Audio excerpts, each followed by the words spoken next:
දැන් ඔහොම බලන් යනකොට තේරෙනව නෑ මම සාධාරණයි. මං හොඳට ඉන්න කෙනෙක්. හොඳට ඉඳිද්දීන් තමයි මට මේ කරදර එන්නේ.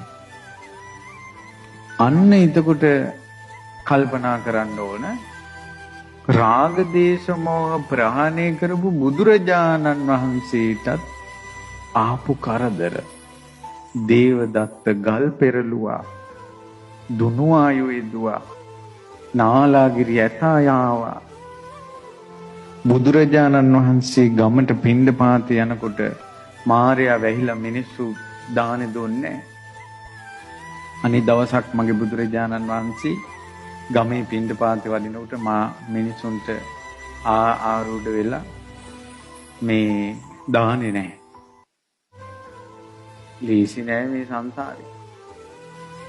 අපි කියනවා මේ අපි බුදුරජාන් වහන්සේ ඉන්න කාලේ අපි හිටියනම් අපි දානෙ බෙදනවා. ඒ විලාවට හිත ඇල්ලුවොත් එහෙම gedara තියෙන දන් හැන්ද බෙදන්න හිත නැමෙන්නේ නැහැ. තින් දානෙ නැතුව බුදුරජාණන් වහන්සේ ආපහු වේරට වඩිනකොට ඉස්සරහා ඉන්නවා පෙනී ඉන්නවා මහ එක්කෙනා. ශ්‍රමණ බවක් ගෞතමයන් වහන්සේ අද දානෙ ලැබුණේ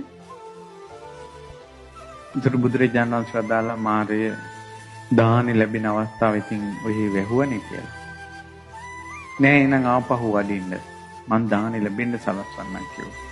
බුදුරජාණන් වහන්සේ වදාලා අම ආබස්සර දෙවියෝ වගේ ප්‍රීතිය අනුභව කරලා ඉන්නවා කිව්වා. බුදුරජාණන් වහන්සේට දානි නොලැබුණ අවස්ථා තිබ්බා. බුදුරජාණන් වහන්සේට චෝදනා ආපු අවස්ථා තිබ්බා. අර සුන්දරී පටලවල චෝදනා කළා. චින්චි මානිකාව බඩක් උසගෙන ආවා. කොච්චර කරදරද? නින්ද අපහාස. වීරංජ බමුණ දානෙට වස් ආරාධනා කළා ගියා අමතක වුණා. 3 මාසයක් දානේ නැහැ.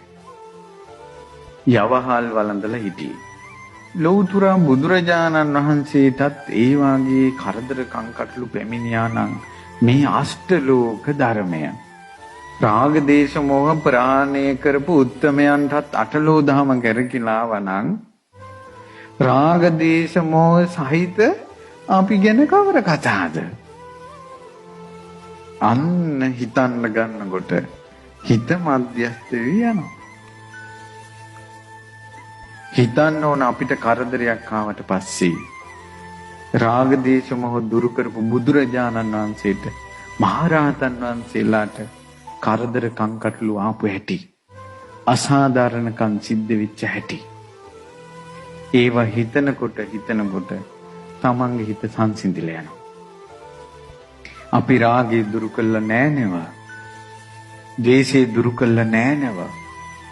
මෝහය දුරු කළා නෑ නේව. කෙලෙස් සහිතවනේ යන්නේ.